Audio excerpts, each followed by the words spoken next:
This is my vacuum sealer. It is a Crenovo. I love it. It's got a couple different things here. Vacuum is automatic. If you push the vacuum button down, it automatically seals it. Cancel is to stop whatever it is you're doing. Pulse is what I usually use. And seal is when you want to make a sealing of the actual bag itself. This is what the inside of it looks like. Here's the, this is the sealing strip here. It gets hot and it melts the plastic up against this in here. And then it's got a depth. This is where the vacuum happens. And it has these little ports here where it actually sucks out the top and it makes a seal here. So it sucks out here and then it seals it here. This is my plastic roll wrap vacuum seal stuff. It's about 7 inches wide or so.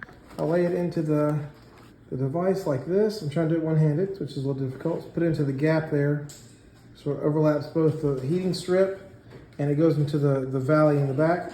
Close it, and then I'll push it down and I press the button seal at the same time. And then I push it down, making sure it gets a good seal.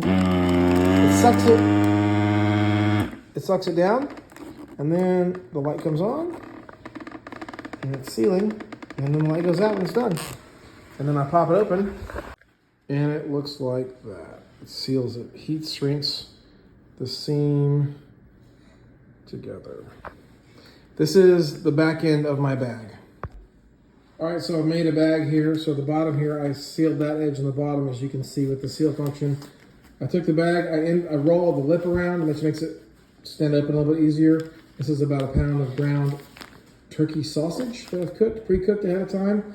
And I'm gonna go and vacuum bag it so I can freeze it and it'll be ready whenever I need it. So now I'm gonna close it up and then vacuum bag it. All right, so I got the bag laid in the machine here. It's hard to do one-handed, so I'm going to let go of the camera and do this two-handed. Long story short, you put the bag into the valley here. You can see the back is a little foam. There's a foam gasket that holds this, that gets a good seal going on here. I put the vacuum bag in there, and then the sealing happens here. All right, I have put the bag in there, and I like to hang off the table because when I hang off the table, it allows you to suck up the juices, and you can see them coming up, and you don't want to stop. So you don't suck a whole bunch of juices into your machine. When you lay it down, it's easier for the juices to come up and come into your machine. So what I do is I use the pulse button. It automatically sucks it down. You can see the juices. There's the juices right there. I'm going to avoid those. So I went ahead and I pushed the seal button really quick. It's going to finalize that. It's sucking all the juices out, sucking all the air out, and then it is sealing until it is done, like that. So this is the finished product. You can see it sucked up the juices. This is the grease from the meat sucked up there. There was no air in this product at all. So it's gonna last forever. Sucked it up and I was able to catch it before the grease got to the seam. It'll seam through the grease, but I prefer to catch it before that. It's just how I like to do it. And then I can fold this up nice and compact like this. And then it doesn't take up any space in my freezer. That's how it works.